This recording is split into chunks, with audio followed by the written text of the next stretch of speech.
लालची छोटी चिड़िया। गर्मियों का मौसम था, बहुत तेज गर्मी पड़ रही थी।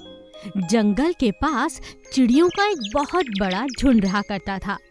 उसकी एक रानी थी जिसका नाम था मुन्नी चिड़िया। मुन्नी चिड़िया की बात हर पक्षी माना करता था। जैसा वो कहती सब वैसा ही करते। एक दिन मुन्नी चिड़िया ने सभी बाकी चिड़ियों को बुलाकर एक बात कही। सुनो बहनों, मेरी बात ध्यान से सुनो।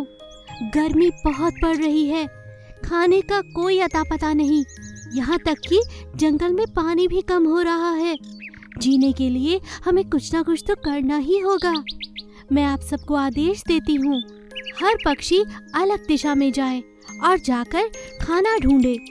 जो भी अनाज का प्रबंध करेगा उसे इनाम मिलेगा। मगर एक बात का ख्याल रखना, अपनी जान जोखिम में न डालना। समझदारी से ही काम लेना। मुन्नी चिड़िया की बात मानकर सभी पक्षी अलग अलग दिशाओं में खाने की खोज पर निकल पड़े। उन्हीं में एक और प्यारी सी चिड़िया थी जिसका नाम था गुनगुन। गुनगुन को एक बहुत बड़ी सड़क के पास बहुत सा अनाज दिखाई पड़ा। उसने सोचा, अरे इतना सारा अनाज, ये तो भी है, यहाँ भी और यहाँ भी। लगता है ये जो गाड़ी वाला जा रहा है, इसकी गाड़ी में बहुत सारे अनाज की बोरियां हैं जो गिरती चली जा रही हैं। हाँ, इन बोरियों से गिरता हुआ अनाज है ये जो सड़क पर मैं देख पा रही हूँ। ये बात मुझे रानी को बतानी चाहिए, इनाम मुझे मिल सकता है। वो सीधा जाकर रानी को ये बात बताती है। रानी बात तो सुन लेती है लेकिन उसे समझाती है। तुम्हारे कहने पर मैं यहाँ तक आई हूँ, ये देखने के लिए कि अनाज कहाँ कहाँ बिछा है। मगर तुमने ध्यान नहीं दिया, कितनी सारी गाड़ियाँ यहाँ से गुजर रही हैं। जो पक्षी यहाँ खाना खाने के लिए आएगा वो इन गाड़ियों के नीचे आकर मर जाएगा। हमें बाकी पक्षियों की जान मुसीबत में नहीं डालनी चाहिए। चलो और इस अनाज को भूल जाओ। आज के बाद यहाँ मत आना। चलो कहीं और तलाश करते हैं। रानी चिड़िया के समझाने के बावजूद गुनगुन चिड़िया मानने को तैयार ही नहीं थी। छोटी चिड़िया ने ठान लिया था कि वो इस अनाज को खाकर रहेगी। रानी तो डरती है, मैं नहीं डरती। मैं डरपोक नहीं।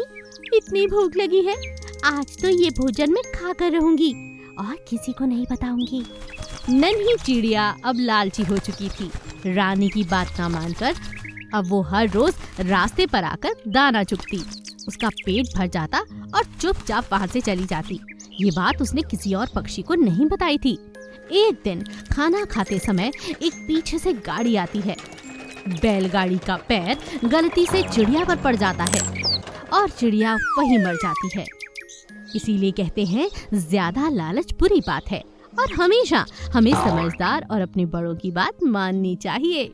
मैंने तो बहुत समझाया था, मगर ये लालच ही था कि आज ये जिंदा नहीं है।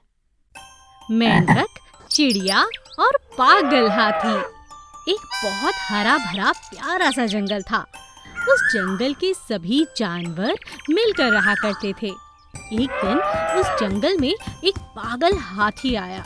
उस हाथी ने जंगल में सब पेड़ों को तहस नहस कर दिया। वहीं कुछ दूरी पर एक चिड़िया अपने अंडों के साथ पेड़ पर बैठी हुई थी और अंडों से बच्चे निकलने का इंतजार कर रही थी। तभी वहाँ पागल हाथी आया और उसने उस पेड़ को तोड़ दिया। उस पेड़ से अंडे गिरे और टूट गए। बेचारी चिड़िया रोने लगी। मेरे अंडे, मेरे बच्चे, उस पागल हाथी ने सब तोड़ दिया। मैं उसे कभी माफ नहीं करूंगी। कुछ देर बाद रोती हुई चिड़िया की आवाज सुनकर बाज वहाँ पर पहुँचा। क्या हुआ? तुम इतनी जोर से क्यों रो रही हो? चिड़िया ने अपनी सारी बात बताई। इस तरह रोने से कुछ नहीं होगा। हम सबको मिलकर इस पागल हाथी को सबक सिखाना चाहिए। हम सब इतने छोटे हैं, उस विशाल हाथी से कैसे लड़ेंगे? एक और एक बनकर 11 हो जाता है। हमें अपनी शक्तियाँ जोड़नी होंगी। मेरा एक मित्र है कोयल, चलो उसके पास चलते हैं।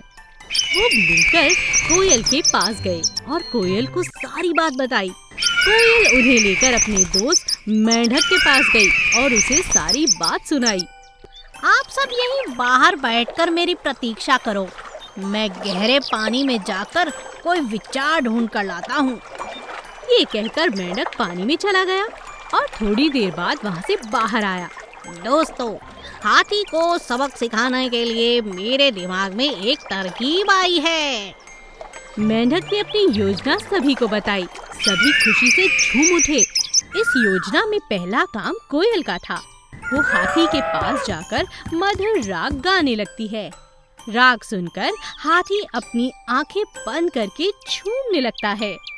तभी बाज आता है और अपने पहने नाखूनों से हाथी की आंख में प्रहार कर देता है। हाथी दर्द से फड़फड़ाने लगा और चिल्लाने लगा। कुछ देर बाद उसे प्यास लगी। तभी उसे मेंढक की आवाज सुनाई दी। हाथी को लगा कि वहाँ जरूर तालाब है। वो पानी पीने के लिए जैसे ही तालाब के नजदीक आया, वो तालाब की जगह एक बड़े गड्ढे में गिर गया। वाह वाह, बहुत अच्छा भैया, आप सबने इस पागल हाथी को अच्छा सबक सिखाया, मेरी मदद करी। आप सबका बहुत बहुत शुक्रिया। मैं आपका एहसान कभी नहीं भूलूंगी। इसमें एहसान की क्या बात है दोस्त, तुम हमारी दोस्त हो और दोस्ती में तो काम आना ही चाहिए। इसीलिए कहते हैं, दोस्तों के साथ रहने में ही भलाई है। मिट्टी की चिड़िया। गोलू नाम की एक प्यारी सी चिड़िया जंगल में बहुत सुंदर गाना गाया करती थी। सुबह सुबह उसका गाना सुनकर जंगल के सभी जानवरों का मन बहलने लगता था।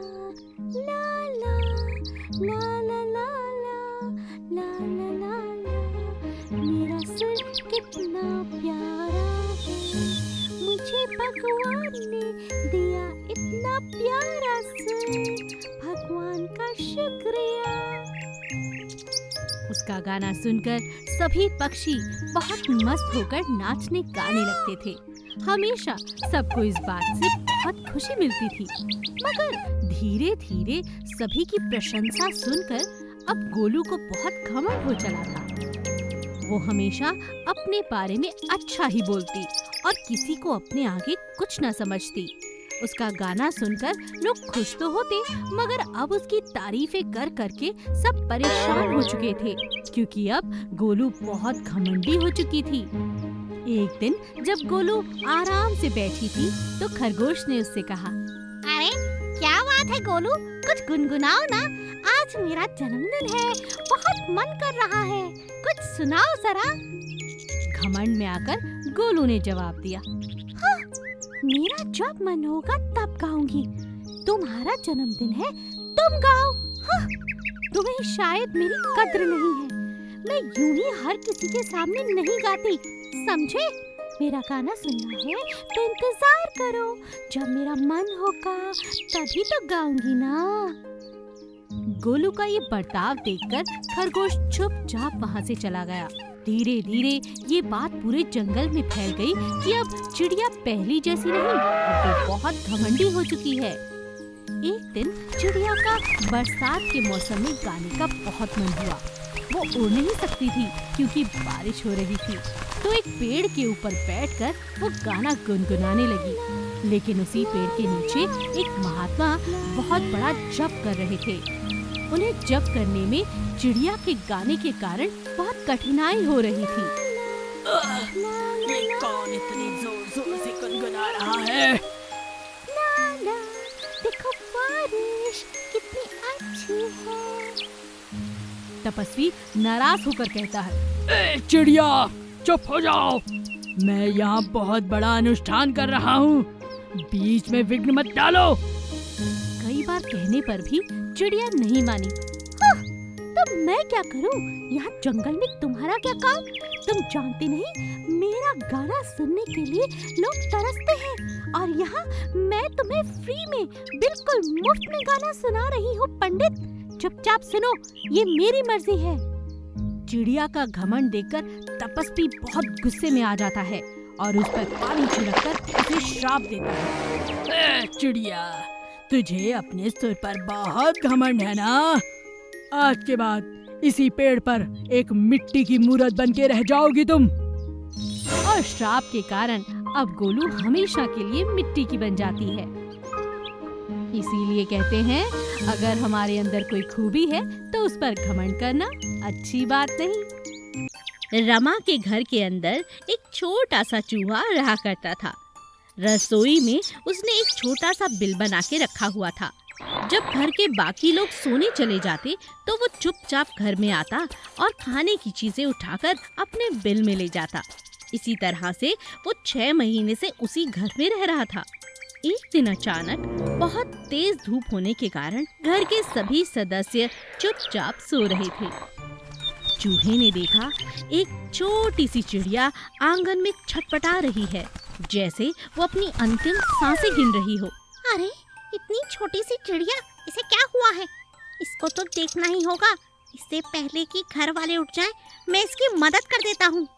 चूहा जल्दी से थोड़ा सा पानी लेकर चिड़िया के पास पहुंचता है और उसके मुंह में थोड़ा थोड़ा पानी डालने लगता है। चिड़िया बेहोश हो जाती है। चूहा धीरे धीरे उसे धूप से खिसकाकर एक पेड़ के नीचे ले आता है। अरे चिड़िया, उठो, ये तुम्हें क्या हो गया? आखिर बात क्या है? वो बहुत देर तक चिड़िया को पंखा करता है। ये लगता है धूप के कारण हुआ है। लगता है इसने कई दिनों से ना तो पानी पिया है और ना ही कुछ खाया है।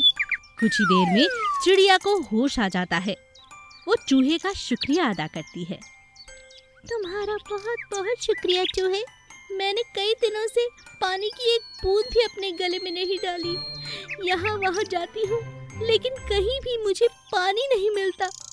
पहले तो लोग अनाज और पानी अपने घर के बाहर रखते थे, लेकिन आजकल लोग ये रखना भूल जाते हैं।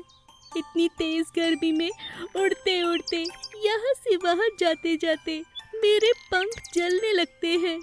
देखो ना, कितनी बुरी हालत हो गई है मेरी।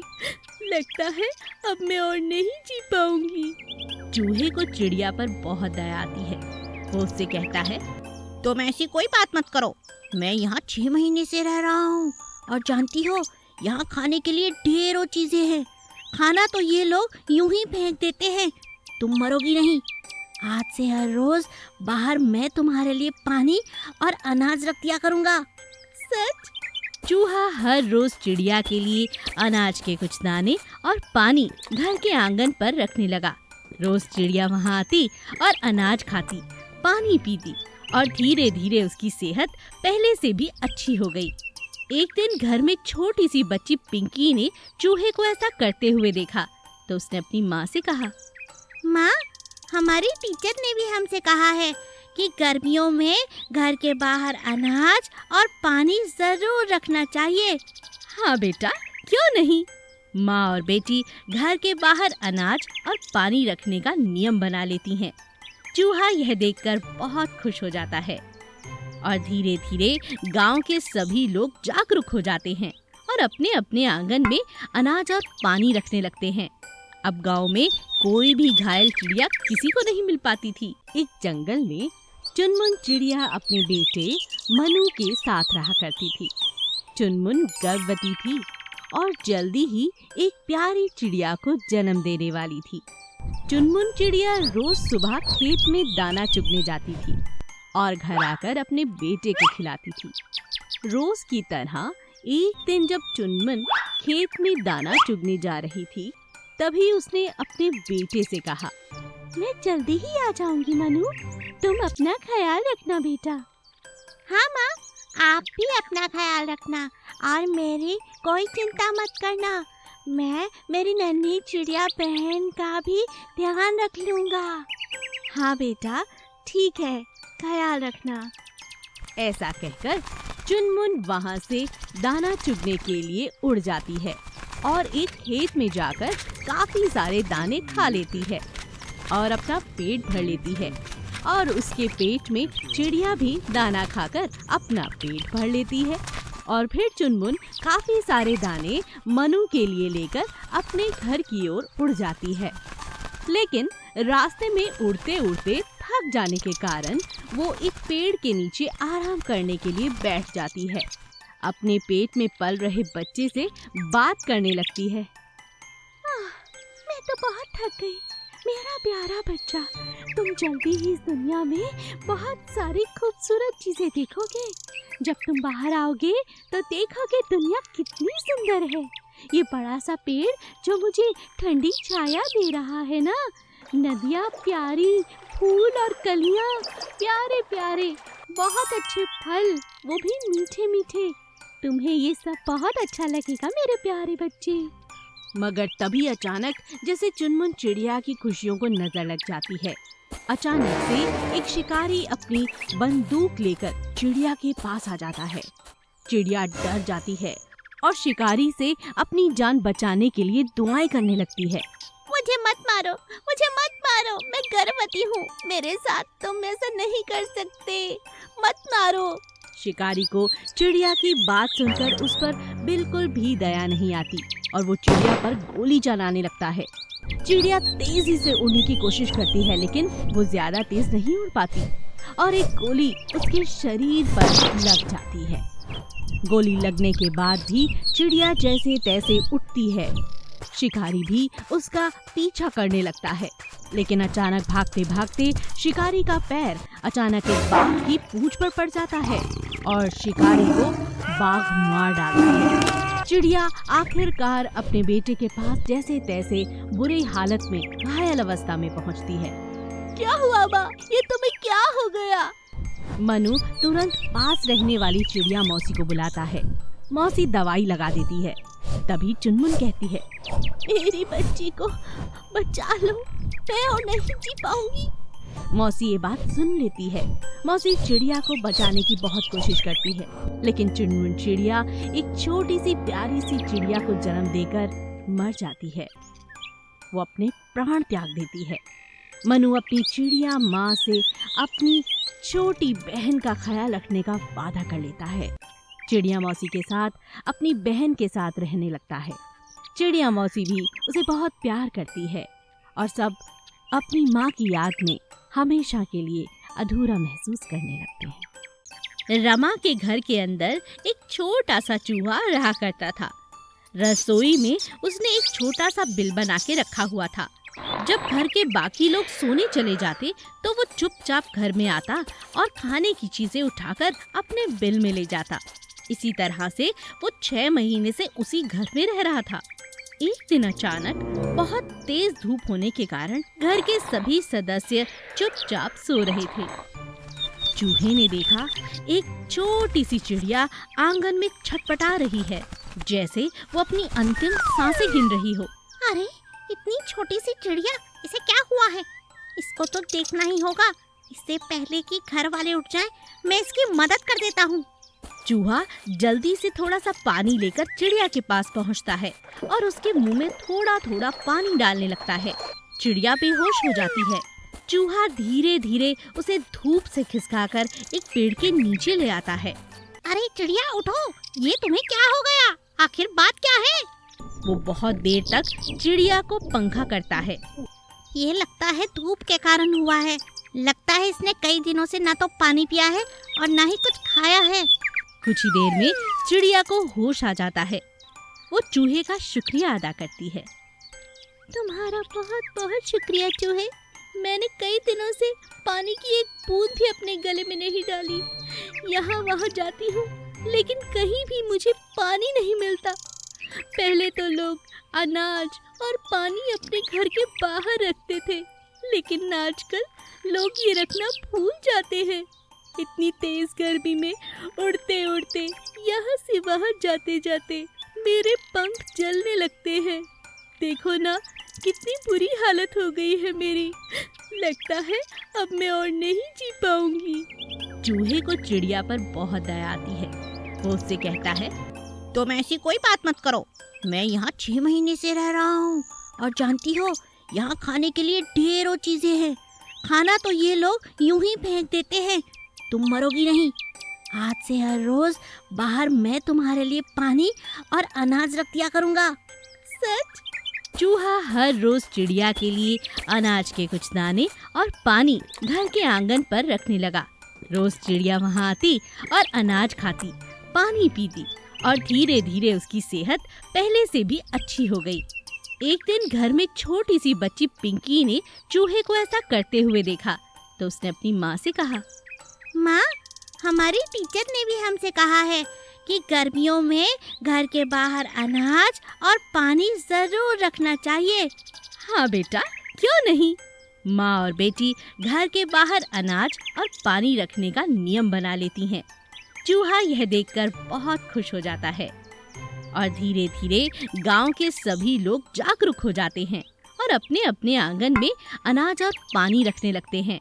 अब गांव में कोई भी घायल चिड़िया किसी को नहीं मिल पाती थी, क्योंकि सबका मन और पेट भरा रहता था। चिड़िया का बड़ा अंडा। एक दिन टुक टुक चिड़िया बहुत दूर तक आकाश में उड़ने के मजे ले रही थी। उसे उड़ने में बहुत आनंद आ रहा था। ला ला ला ला ला ला ला ला, कितना प्यारा मौसम है। मन करता है गाती जाऊं। इतना सुनहरा, इतना प्यारा सूरज देखकर लगता है सूरज के पार चली जाऊं। ला ला ला ला ला ला। अचानक उसकी नजर एक बड़े से अंडे पर पड़ती है। एक बागीचे के बीचों बीच सफेद रंग का विशाल अंडा पड़ा हुआ था, जिसे देखकर चिड़िया हैरान रह गई। अरे ये क्या ये अंडा है? मैंने तो कभी इतना विशाल अंडा नहीं देखा। इसके पास चलकर देखती हूँ। चिड़िया अंडे के पास जाती है, चारों तरफ घूमकर उसे ध्यान से देखती है। ये अंडा किस जीव का हो सकता है? यहाँ तो कोई चीज नजर ही नहीं आता। अभी चिड़िया उसे देख ही रही थी कि अचानक वहाँ पर एक सिपाही आ जाता है। अरे चिड़िया, अपना अंडा उठाओ यहाँ से। तुम्हें पता नहीं है राजा जी का बगीचा है। नहीं सिपाही जी, ये मेरा अंडा नहीं है। ये तो पता नहीं कहाँ से आया है। मैं तो खुद हैरान हूँ और इतने विशाल अंडे को देखकर सोचा इसके पास जाकर देखती हूँ। अच्छा, ऐसी बात है तो चलो राजा जी के पास, वही फैसला करेंगे। टुक टुक की बात सिपाही ने नहीं सुनी और वो विशाल अंडे को टुक टुक के साथ लेकर राजमहल में पहुंचा, जहाँ पर शेर बैठा हुआ था। अच्छा चिड़िया, तुम जानती नहीं, जंगल का खजाना गायब हो चुका है। लगता है इस अंडे के अंदर तुमने वो खजाना छुपा कर रखा है। महाराज, क्या कह रहे हैं आप? इसके अंदर खजाना कैसे हो सकता है? ये तो किसी जीव का अंडा मालूम होता है। अगर वो अंडे के अंदर निकला तो तुम्हारी मृत्यु निश्चित है। ये आप कैसी बातें कर रहे हैं महाराज? मेरा अंडा ये नहीं है, मैं सच कहती हूँ। चिड़िया की बात शेर ने बिल्कुल नहीं सुनी और उस बड़े से अंडे के आसपास शेर भी घूमने लगा। तभी अचानक एक बड़ा सा चील उड़ता हुआ आया और उसने शेर के सर पर अपनी चोंच से वार किया। क्या बात है? तुमने मेरे अंडे को हाथ कैसे लगाया? जिसे तुम चिड़िया का बड़ा अंडा समझ रहे हो, ये मेरा अंडा है। अरे मूर्ख, इतनी छोटी चिड़िया इतना विशाल अंडा कैसे देगी? और इसके अंदर कोई खजाना नहीं है। अगर मेरे अंडे को किसी ने छुआ तो बहुत बुरा होगा। चिड़िया खुश हो जाती है। घायल शेर वहीं पड़ा रहा और चिड़िया ने चील की सहायता से उस बड़े अंडे को लेकर फिर से बागीचे में रख दिया। तब चील ने कहा, मेरा अंडा बहुत विशाल है, मैं जानता हूँ। इसे धूप की आवश्यकता है। सूरज की किरणों से ही इसे भोजन मिलेगा और बहुत जल्द इसमें से मेरा वारिस बाहर आएगा। ओह, तो ये मेरा अंडा हुआ। आज से मैं इसकी देखभाल करूंगी, मैं इसकी सुरक्षा करूंगी। क्या कहा? ठीक है चिड़िया, तुम आज से मेरी दोस्त। चिड़िया का मिट्टी का अंडा। सर्दियों का समय था। छोटी सी नन्ही चिड़िया ने बहुत से अंडे दिए थे, लेकिन इस समय उसे अपने अंडों की बहुत चिंता थी, क्योंकि सर्दियों के समय पेड़ के सभी पत्ते झड़ जाया करते थे और उसके अंडे हर कोई देख पाता था। उसे डर था कि पिछली बार की तरह इस बार भी कोई और पक्षी उसके ये अंडे न खा जाए। यह बात उसने अपनी दोस्त लोमड़ी से कही। बहन लोमड़ी, तुम कैसी हो? मैं तो ठीक हूँ। क्या बात है, आज तुम्हें मेरी याद कैसे आ गई? बहुत परेशान हूँ। सर्दियाँ आ चुकी हैं, सभी पेड़ों की पत्तियाँ झड़ चुकी हैं। मेरे अंडे साफ तौर पर हर किसी को नजर आ रहे होंगे। मुझे दिन रात चिंता रहती है, कहीं कोई मेरे अंडे ना खा ले। तुम तो बहुत समझदार हो, चालाक हो। क्या तुम अपनी कोई ऐसी तरकीब बता सकते हो जिससे कि मेरे अंडे बच जाएं? वाह वाह, तुम्हें मेरा ख्याल इसी तरह से आ गया। चलो कोई बात नहीं, ये तो सब जानते हैं कि मैं बहुत चतुर हूँ, मैं बहुत समझदार हूँ और सबकी मदद करने में हमेशा आगे रहती हूँ। और तुम तो मेरी सहेली हो, तो सुनो मेरी बात। देख रही हो ना, कहीं पर भी हरी पत्तियाँ नहीं है, तो चलो उसी रंग का अंडों को कर डालो जिस रंग की ये शाखाएं हैं। मैं कुछ समझी नहीं। अरे अरे, ये भूरे रंग की शाखाएं, बस मिट्टी जैसे रंग के रंग दो अपने अंडों को और फिर देखो आसपास मिट्टी लाकर रख दो। किसी को बिल्कुल अंदाजा नहीं होगा कि ये अंडे हैं। ये आइडिया तो सच में मजेदार लगता है। चलो तुम मेरी मदद करो, मुझे पूरी उम्मीद है तुम्हारा ये उपाय बहुत काम आएगा और मेरे अंडे बच जाएंगे। चिड़िया ने लोमड़ी की बात मानकर अंडों को भूरे रंग का रख लिया, आसपास मिट्टी रख दी और इस तरह से बर्ताव करने लगी कि यहाँ पर कोई अंडा है ही नहीं। यूं तो चील हर रोज वहाँ से गुजरती थी, लेकिन उसे भी इस बात की भनक बिल्कुल न लगी कि वहाँ पर चिड़िया के अंडे हैं। लोमड़ी भी आसपास ही घूमती रहती और हमेशा चौकीदारी करती। और एक दिन लोमड़ी ने चिड़िया से कहा, क्यों बहन, क्या हाल है? कैसा चल रहा है हमारा उपाय? तुम्हारा सच में बहुत बहुत शुक्रिया बहन। आज मेरे बच्चे बाहर आ गए, बिल्कुल सुरक्षित। यह बात सुनकर लोमड़ी बहुत खुश हुई और खुशी के मारे रोने लगी। अरे तुम रो क्यों रही हो? मैं क्या करूं? सभी जंगल के वासी मुझे बहुत चालाक चतुर समझते हैं और दुष्ट भी, लेकिन तुमने मुझ पर बहुत भरोसा करके मुझसे उपाय मांगा, मेरी बात को माना। मैं तुम्हारा एहसान नहीं भूलना चाहती चिड़िया, तुमने मुझ पर विश्वास किया है। मैं सच में इतनी भी बुरी नहीं हूँ जितना बाकी के जंगल के जानवर मुझे समझते हैं। ये तो मैं जानती हूँ, इसीलिए तो तुमसे मदद लेने आई थी। कल मेरे घर में बड़ी दावत है, मेरे बच्चों की दुनिया में आने की खुशी में। तुम आओगी ना? हाँ हाँ, क्यों नहीं, मैं जरूर आऊंगी।